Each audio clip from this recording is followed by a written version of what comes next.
My friends, happy Friday, January 23rd. I am here in my house in Peterborough, Ontario.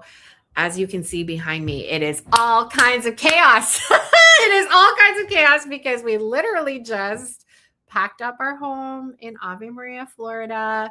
I just published a really fun final home tour of that house. Thank you so much. So many of you have messaged and, just given us like warm wishes, and I'm grateful for them. That house was such a blessing to us. And I will be forever grateful for our chapter in Ave Maria. And so now we're starting a glow up chapter in Peterborough, in the sense that my house in Peterborough is getting a little bit of a glow up, which is super duper fun. We basically took about, I would say all the major furniture pieces, almost all, came up here to Canada. So now I have the contents of two houses in one house that is a lot smaller than my Ave Maria house in order to, go through. So that is how I'm going to be spending this storm weekend. Everybody in the world, the Northeast, actually, I don't know, even farther south of Canada and America, is bracing for a really big storm. So I hope wherever you are listening to this, you are safe and you are warm and, you have fun things to do this weekend. I will be unpacking 1,000 boxes, or what feels like 1,000 boxes. I am so excited for today's topic. Today, we are talking about building the new Catholic economy, why the church needs Catholic entrepreneurs. I have a very special guest that I'm about to bring on, but before we get into that topic, I want to remind you of how important it is to be with people in real life. I love that you and I can connect on the internet. But I love even more when the body of Christ, when our sisters in Jesus can get together in real life and share life. Spending time in Ave, just a couple, like last weekend. Oh my goodness. It just reinforced for me, yes, you can have friends on the internet. Yes, you can, text with your friends. You can, do Zoom calls, of course, absolutely. And what a blessing the internet is to us. But to be able to just give your friends a hug, spend time with them in person, so important. And so I want to invite you to spend some time with me at the Dynamic Women of Faith conference happening in Toronto, just at the west end of the city, March 21st, 2026. I am going to be hosting a table. So you might remember I spoke last year. I spoke for the first time at that conference in 2018. So blessed to offer the final keynote last year. This year, I'm hosting a table. So meaning, you get to come hang out with me. We get to listen to Jeanette Benkovic. We get to listen to the other incredible speakers. Sister John Mary, I love her, the sister of life, and all the speakers as well that I'm so excited to get to know. Natalie Renier is speaking, the daughter of the beautiful founders of Catholic Christian Outreach. And you get to sit at my table. So I want to invite you to go to dynamicwomenfaith.com. That's dynamicwomenfaith.com. Click the button to register, and then it's going to take you, I'll do it right now. It's going to take you to the Eventbrite website where you can grab your ticket. The early bird discount is on. It is on. And so if you have typically gone to this conference, if you know you would have fun sitting at my table and hanging out with me, I want to invite you to grab the early bird discount. Don't wait so that you don't have to pay more. Grab the early bird discount. Click on over to dynamicwomenfaith.com and grab your ticket. And then all you have to do to reserve a seat at my table is just send me your proof of purchase. So email me info@lisacanning.ca, send me your proof of purchase, and then I'm saving you a spot at my table. Okay, it's going to be so fun. I cannot wait. Real people stuff, really important. Building the new Catholic economy, why the church needs Catholic entrepreneurs. This is something that, if you've been listening to me for a while, this is very near and dear to my heart. This phrase, I heard this phrase from Henry Katarna for the very first time. He goes by the title of the Catholic CEO. He has an entire platform. Incredible. He's become a dear friend and mentor over the years. And this concept of the Catholic economy, what do we mean when we say that? let's get into it with my special guest. Okay, so the person I'm bringing on today, her name is Brooke Joiner. She is the founder of Catholic Owned. She has just as much passion for this concept of the Catholic economy as I do, and we're just going to have so much fun. Brooke, welcome. How are you, Brooke? Amazing. Thank you so much for having me on. I'm excited to discuss with you. Oh, I'm so glad to be with you. So for anyone who might not know who you are and your work, please introduce yourself. So, I am a Catholic wife and mother of four, and the co founder and CEO of Catholic Owned. And really, at Catholic Owned, we believe that when we can make it easy for Catholics to buy Catholic first, that they will. And so the work we're doing is to reduce that friction, make it as easy as possible so you don't have to compromise your values, whether you're looking for products, services, local businesses, or those beyond your local area. We want to make it easy to now buy Catholic first. But the long vision there is buy Catholic only for as many things as possible. So that's what we're trying to make as easy as possible. So let's talk about this concept of the Catholic economy. Where did you hear this phrase first? Why was this an intriguing thing to you? Like, what's your relationship with that phrase? So it's interesting. Someone last year told me about Henry, right? Is his name that you were sharing. But I hadn't found him before. The concept of building the new Catholic economy came. I was doing some work with the story branding. Are you familiar with Yeah, that? yeah, yeah, Yeah. So that was kind of like that slogan came from that process. And so we started testing that slogan and it was really well received.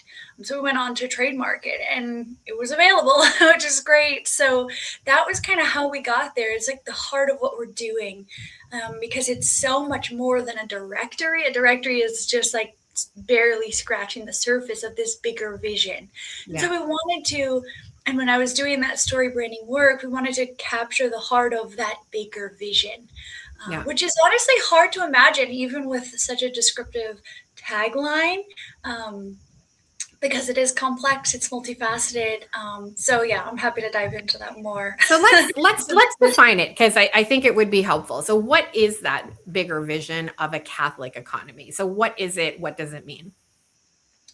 So the Catholic economy is essentially all of the way we think about it is all of the resources that Catholics hold. So if you imagine, our church is very diverse in all the traditions and all of the cultures that we have worldwide. But we have people who are incredible scientists, incredible Mhm. mathematicians, incredibly well-educated theologians and musicians, right? So there's that knowledge and that cultural knowledge, but there's also work experience, like people like you and me. We've probably worked secular jobs, and we have experience that we brought from that. Obviously, we have financial resources, so economics, um, and also the relationships, and of course, all of that is made full by our fullness of the faith.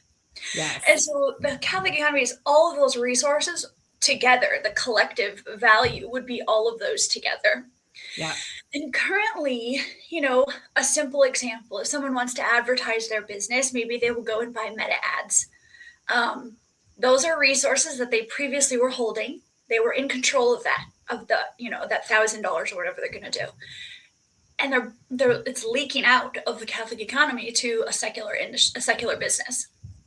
So it's about those resources leaving Mhm.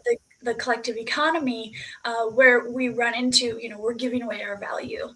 Yeah. Um, and so the economy is it's the collective value of all those. And our goal is to keep as many inside the economy of the family Yes. as possible. And we'll get into some of the objections that I think people have to this concept maybe a little bit later, but I want to Sure. flesh this out a little bit more because when I think of Catholic economy, I also think about let me just like flesh this out. So if Amazon was owned by a Catholic, right? Mhm. If our major, trading vehicles, our major banks, our major telecommunications companies, if all of those were owned by Catholics, if you're listening to this, I want you to like literally imagine it. What would be different about, let's just use Amazon as an example. What would be different about Amazon if a Catholic owned it? Let me use an example of a company that might I'm sorry if you get upset about this in advance, but Beauty Counter. Brooke, are you familiar with the company Beauty Counter that used to exist? I am, yes. Okay. So Beauty Counter was owned by a lovely woman. Eventually she sold her shares, and it was owned by it was called the Carlyle Group. It was a large, entity that owned several different beauty brands. And I remember it was very, very challenging for many of us who sold Beauty Counter. I used to sell Beauty Counter when I lived in Florida.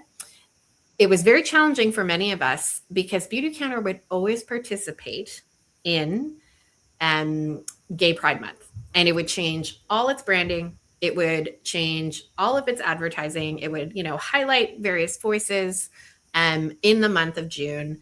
And many of us who were part of that organization either maybe didn't sell it in the month of June, didn't like to talk about it in the month of June. And we had a challenge, obviously, right? If a company like Beauty Counter was owned by a Catholic, what would be different? You would hope they're not doing that in the month of June, right? So just to give people an example, if you're trying to think, I don't understand, how would it be different? That's maybe a very practical, tangible example. Brooke, how else do you think companies are different if they are run by a devout Catholic? Well, yeah, there's many levels of involvement, right? So the way that these the Catholic business owners that I know are running their companies, there's the step one is kind of that rejection of evil, right? So they're just not participating in those things, for example. And in a parallel manner, the consumer has that same step one of this process is rejecting the evil.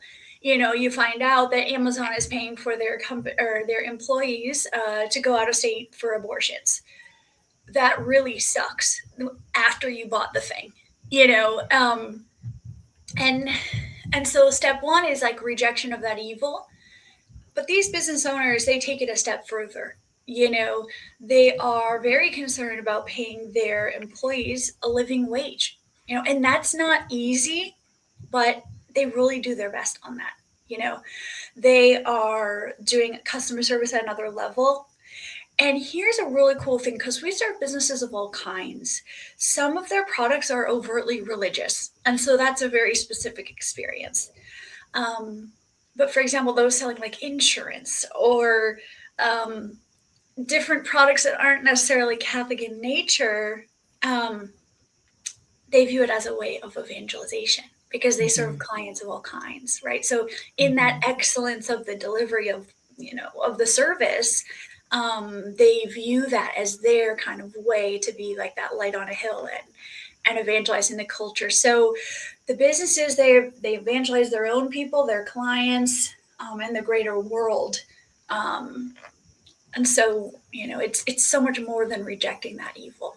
That's a really interesting thing that honestly we could probably have an entire other conversation about. What does it look like to run a company that has Catholic values? And absolutely, like the treatment of the worker, the ethics and the policies that one runs their company by. Even things like the way you treat rest, the way you treat family time, maternity leave. We could go on and on, but I think it's important to mention those things in the context of this conversation, because again, where we spend our money does have influence. So let's talk about this aspect. When you fund a Catholic company, so when I spend my hard-earned dollars with somebody who is Catholic, we're going to make some assumptions here. Obviously, they're not going to be everything, but like they might have a family. They might be like me and have a large family. They might care about certain charities and causes that continue to evangelize the culture, that continue to create a culture of life. I think a really important thing in this conversation, Brooke, is that as a consumer, when you spend your money with a company, you're increasing their bottom line, you're increasing that owner's ability to provide for their family, and you're increasing their ability to give to the things that they care about. Wouldn't you agree? Absolutely. Absolutely. And really, even a step earlier than that, you're just helping their business have the revenue that it needs to go to continue another month or another year, right? So every business needs clients that are willing to pay the price that they need to charge in order to be sustainable. And I think that touches on a really important topic as well of us demanding discounts and all of that. But at the step one is really, well, step one is recognizing you don't want to support evil. Step two is finding these businesses. Step three is we spend with them and it just makes it so they can provide that service again and have a small profit. So it's a sustainability of the business itself. Beyond that is the tithe from the business that goes directly to the parishes or other causes dear to them. It supports the families of the owners of the business. We really want to see living wages, not only for the employees, but for the business owners. And when we say living wage, what we mean is a wage that allows the family to live out their faith as they feel called. So for some, that's a homeschooling scenario. Sometimes that's a private Catholic school scenario. Sometimes they're hybrid, right? Mm-hmm. So there are so many iterations of that, and also sometimes it's the husband working, sometimes it's the wife working, and we support those people. Like, yeah, I love the line. Your show, Lisa. Well, I forget how you worded it. Let me see if I can remember. You said, however, that family feels called to live out their Catholic faith, something like that. Yep, exactly. Because I do want to just pause on that, because when a mom is homeschooling, there's an expense to that. Meaning maybe she's not working, like her husband has to be bringing enough income to cover their needs. When a mom sends her children to a private Catholic school, there's a cost to that, right? There's tuition that's being paid and so on and so forth. So again, exactly, just we're on the same bus over here, Brooke, that when we are investing our money as consumers, there's people who are directly being impacted by that money. So let's talk about something that I know is very likely in the minds of people. And that is, well, it's often more expensive to either, for example, shop local, or in this case, we're talking shop the Catholic economy. And let's actually pull this out, because if we're saying we want to pay people a living wage, there's an expense to that, right? That means a company's profit margin has to be high enough. There needs to be, obviously just the reality of enough money coming in order to pay its people a proper wage. So how do we reconcile that when you can get something that is maybe made by a small company, a small family-owned business, but it might be twice as much as something that is, maybe you get on Amazon? How do we reconcile that? Mm-hmm. Well, and these really are real challenges that families face. I mean, including my own. So a really core thing that I really always want to emphasize is that we don't aim to guilt people or shame people into doing this. This is really about empowerment for doing what you can. Mm-hmm. Because if everybody just does what they can, together we will have a massive impact. And for some people, that's all they can ever do is pray for Catholic businesses and Catholic owned and leave comments on our social posts. And we love those people. We are so grateful for them. Other people are like, I'm only buying from Catholics no matter what, and everyone in between. And so we say, come find your place in the new Catholic economy, because it's not about shame. It's about doing what you can. So I always want to preface with that.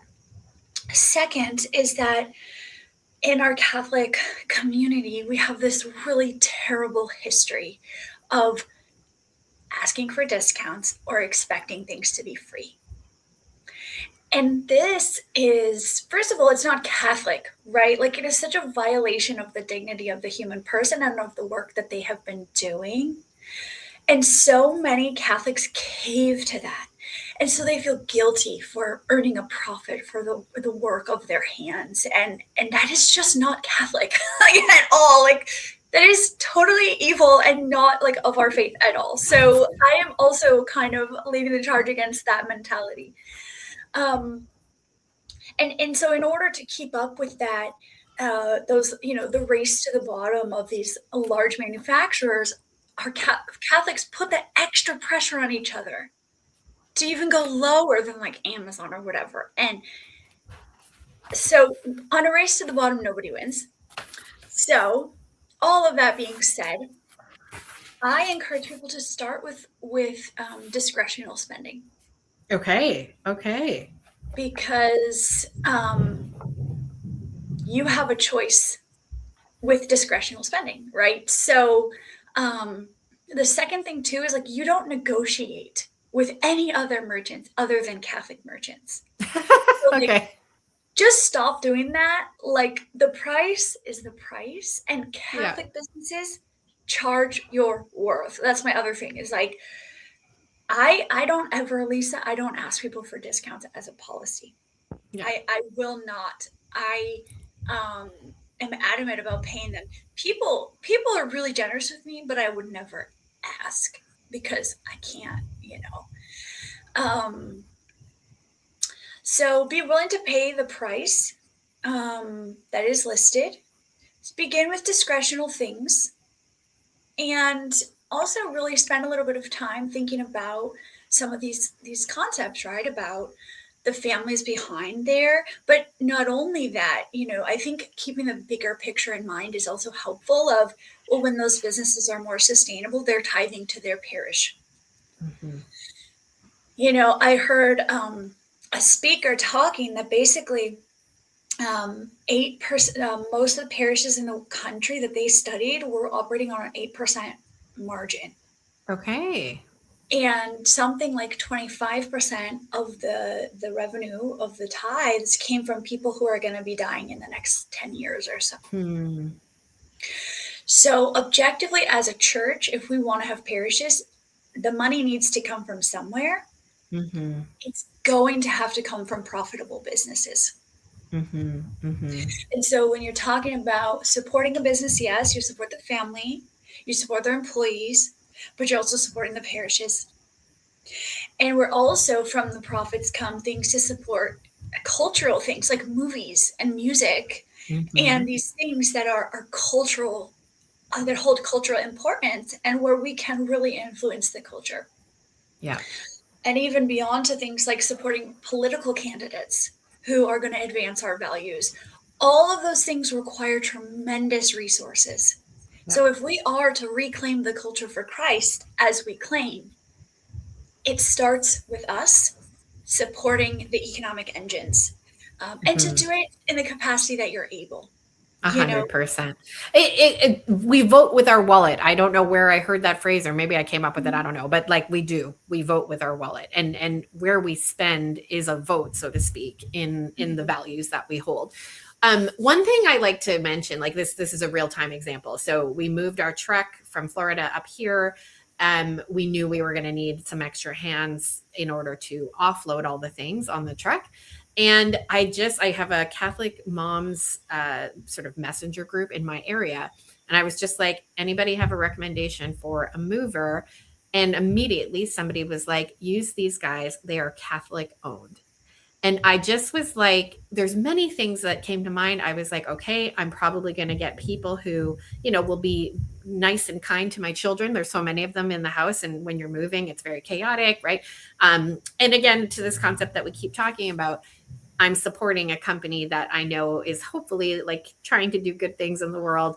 And just if the option is there, like if the option is there, then yay. Like I would love to support a Catholic owned company when the option is there. Brooke, I want to bring up just the objection. Okay, well, what about like are, what are the negatives, or what are some objections to creating a Catholic economy? It's too insular. We're not like touching the secular world if we're only shopping Catholic. Like, what are some of the common objections that you hear to the concept of a Catholic economy? So there's kind of a funny trend. Catholics will say, well, how do I know they're really Catholic? Okay. And so there's this sort of notion that if they're not perfectly as Catholic as you, we may as well throw the baby out with the bathwater and Mm. just forget it, which is kind of a dramatic replay of these comments. But we have the founding pillars for those. So it's like, okay, well, how much more Catholic can you get than this? And so we have our founding pillars that we developed. So that's kind of the answer to that objection. And then the objection of, somehow if it's like insular, as you were saying, I would say that, is it so bad to limit your exposure to the values of this world? Is it so bad to just decrease that 10%? So I don't think it's bad. That's up to each person to discern, for sure. But I also would encourage people to consider that as Catholics, we are brothers and sisters in Christ. If your brother owned a business, like, would you support him?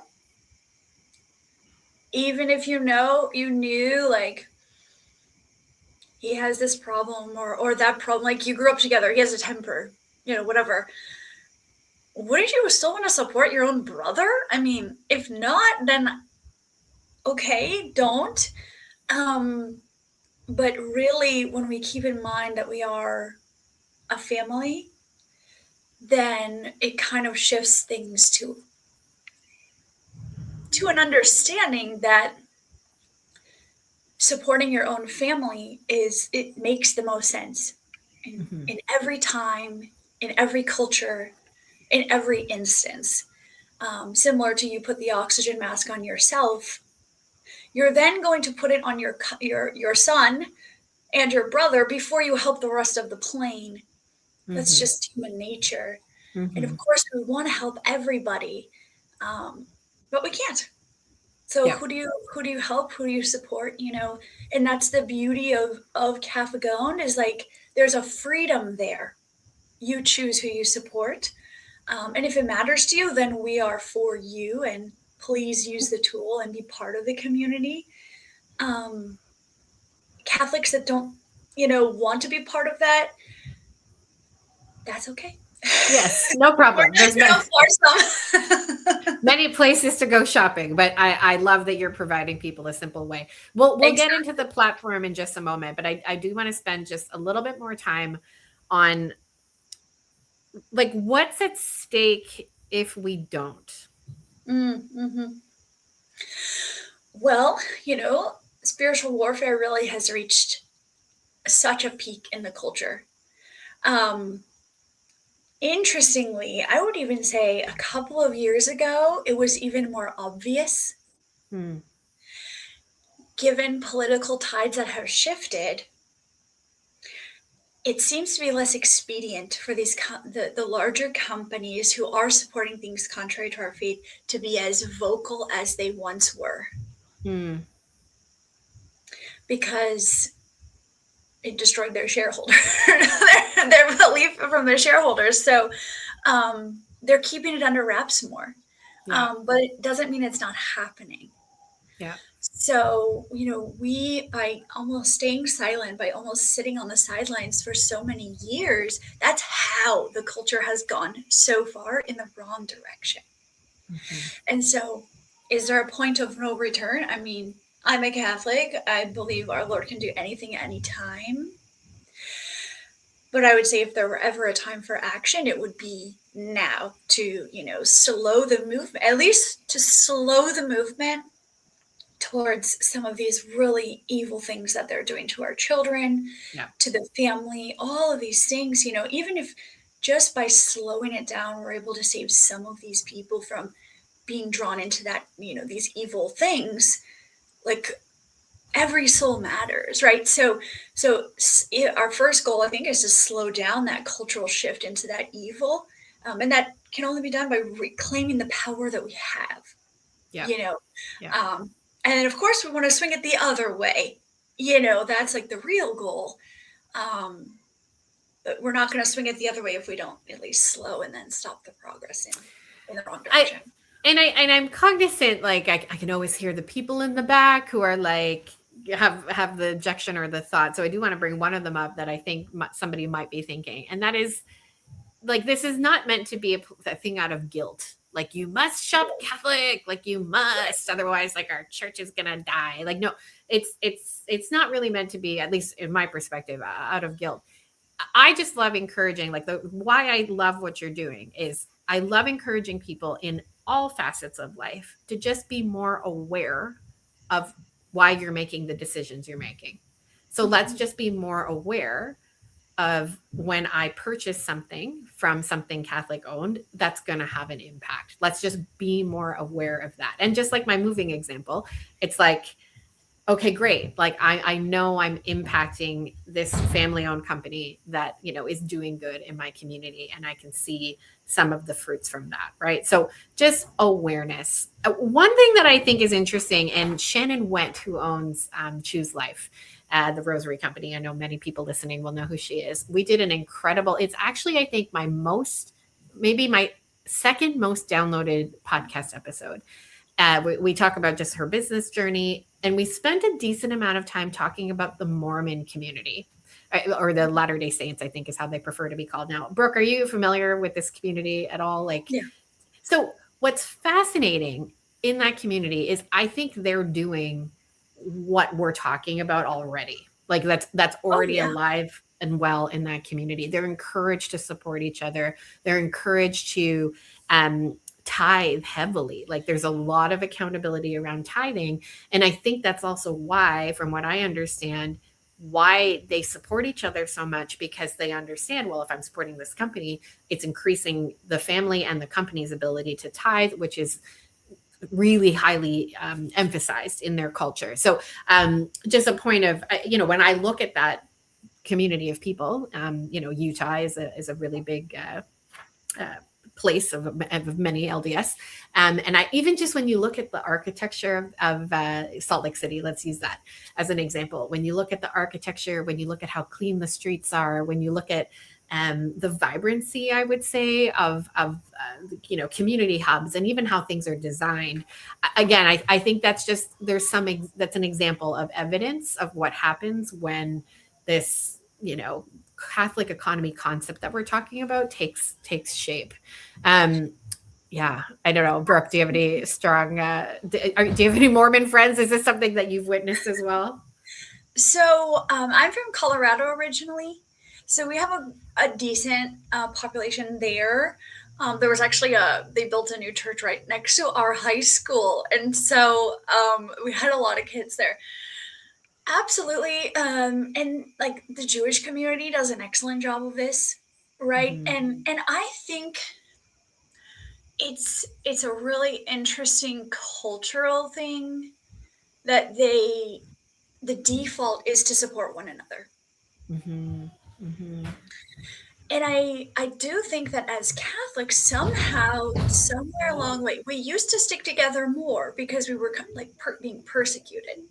Like that's why the Knights of Columbus were founded, right? Like Yes. Yes. Absolutely. Mm-hmm. these are real challenges, and somewhere along the way, we got it in our head that it's more important to serve everybody else, to minimize our own identity, and to almost be apologetic. Not in the Mm. sense of apologetics, but like, oh, well, yeah, I'm Catholic, but like, that's not my whole identity. It's almost this minimization. And in that, we have lost that almost duty to support one another. Because in the other cultures, the Mormon culture, the Jewish culture, they don't do it because they want to, it's a duty. And Yeah. so maybe they would be made to feel guilty. That's not my goal. But, somewhere between minimizing our faith and absolute duty, I think we have a lot of space that we can support one another without, being so stuck in that. Yeah. Um, but we absolutely see that in a lot of cultures, and there's nothing wrong with it. And it's Yeah. okay for us to do the same, because if our church is the one true church, if what the Catholic Church teaches is true, which I believe, then everything else follows from that. And solidarity Mm. with one another flows from that. Um, so, we love to do it. We love to support it. But again, I always err away from guilt, because life Yes. is really tough. We've gotten in our habits with the secular world for a long time, and Yeah. guilt doesn't help anybody, I don't think. No, So, it does not. I also like to, I'd love to mention just this concept of abundance too, like to just trust that the Lord can multiply, loaves and fish. The Lord can bless you with money that you need. I can't tell you how many times that when we've needed money, it has come. So either it's come in a gift, or it's come from a client, renewing their coaching package, or it's come in an unexpected, like one time we got a refund on, this happened just recently. We paid a bill, but because we are closing our home, they wrapped it into the closing costs of the sale of the house. So they refunded the money, and I was like, it's like we just won like the lottery, because we were not, it was thousands of dollars, and we were not expecting, obviously, to get it back. So like just things like that. I just sort of encouragement to have faith that, if you're thinking, oh gosh, no, I have to be scarce, I have to be tight. And yes, we have to be prudent, but just, I don't know, just to prayerfully discern and expect that the Lord will bless you with what you need. Let's all be prudent for sure. And certainly there's a max, just, obviously, like we can't all just like, I can't just buy every single handbag I want. Like that's not what I'm encouraging here, but to have that posture of, rather than scarcity and, oh no, there's no way I could ever spend a little bit more in order to support Catholic owned. Can we have this posture of like abundance? What might be possible, Lord? If you want this, then I want it too. Let's talk about Catholic owned. So I'm going to actually share my screen and show people the platform, because it's very, very, very interesting. So walk us through, what is Catholic owned? Yeah, Catholic owned is today we have our website, which you can also access everything on the website.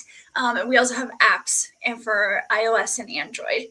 And today the functional purpose is, it is a business directory, and we offer networking opportunities for business owners and Catholic professionals. So for people who want to be involved, who want to be supporting, and who want their business to be in front of only Catholic consumers and other business owners, we're a good solution for that type of business. Well, and I just want to touch too. I love what you said. Really, the beauty of Catholic owned and of our church and of these relationships is, it's kind of like theology of the body, right? That reciprocal giving of the gifts within the community, and that is what Catholic owned is designed to do, to set the stage for those who offer their gifts and those who want to come and receive them. It's just like a beautiful platform, and our community is absolutely incredible. We have been growing pretty quickly, but I do still know everybody, which is a real honor. I love to serve our people. After they sign up, I love to get on calls and just learn about them and their business, because how much easier is it to recommend, when I deeply understand them and who they want to serve, and, where they've been and where they want to go. You can't just get that from any technology. So we like to think of ourselves as relational infrastructure. Oh, I love that so much. Relational infrastructure. And when you think about it, okay, so we have one of the most sophisticated relational infrastructures in the world. Like, meaning there are parishes everywhere within typically like, a 15-minute drive, 10, depending on your metropolis, obviously, right? But like, that's an incredible relational infrastructure, but we're not exactly all that connected. Like a parish here where I'm in Canada and you in Arkansas, like that's not necessarily connected. But I love, like with the app, what you're doing is you are creating those relational infrastructure. And I was on the app yesterday, and there's like every kind of business under the sun. So in my mind, sometimes when I think Catholic owned, I think like, I think of obvious Catholic companies. So like a lot of my girlfriends, like Erica Right. from Be a Heart, like Raquel from Little Rose Shop, Alyssa from Catholic Family Crate, like, so I think of Catholic businesses that sell Catholic products, but it's also like your chiropractor, who Exactly. is not necessarily operating their business as like, I'm your Catholic chiropractor, but they're able to say and join this directory. And then again, Catholics like me are able to be like, oh, I need a chiropractor in Peterborough, who's somebody who's going to be like-minded. And so I think that's important to know too. Like a Catholic owned business can be operating for all. But to be able to raise their hand and identify, I have these values. These are the pillars I stand behind. Tell me some stories that you are just so delighted have happened as a result of Catholic owned. Like, give us just like a couple stories. Yeah, we had one family that this was one of the early moments that was really special, that I still really hold in my heart. There was a family. I won't share names. She is online, and they were having a health crisis, and the husband lost his job, and Mm-hmm. because he was like with the mother of this baby, and lost the job. And so we kind of like put out signals to everybody, and by the grace of God was able to find a job for this family. They ended up moving, and so it wasn't this long happily ever after scenario, but it was like the bridge that they needed to get to the next thing. Mm-hmm. And I mean, I just remember, I mean, I was like, wow, like this work really matters, so see, I can feel emotional even thinking about it. um because I can't help but think about the people behind these businesses who have just made tremendous sacrifices. Mm-hmm. They could have taken an easier route. Like all of us, myself included, we could have done something a lot easier, you know? Um, and so that's why, another example are the business owners that just come together, and, you can just see in their eyes that they really finally feel understood and seen. And I think that's even more so when they do work in broader industries, you know, when they're not working in religious goods specifically. They Mm-hmm. have a place to just be themselves, be appreciated, and not have to compete for advertising and for attention with others in their sector, um, because we're just spotlight, and that just means the world to them.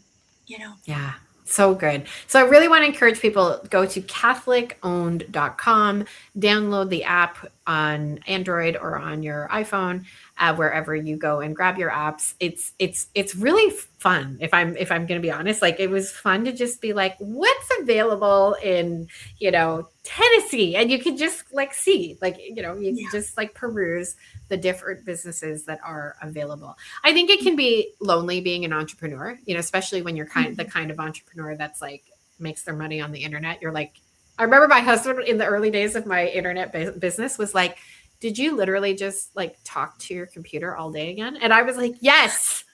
Yes, husband. That's what I did, and that's what's earning us money. Like he didn't understand it in the beginning. Now he totally gets it, and now he's very on board. But it was Yeah. very funny in the beginning. He just couldn't, he was like, "How does that make us money?"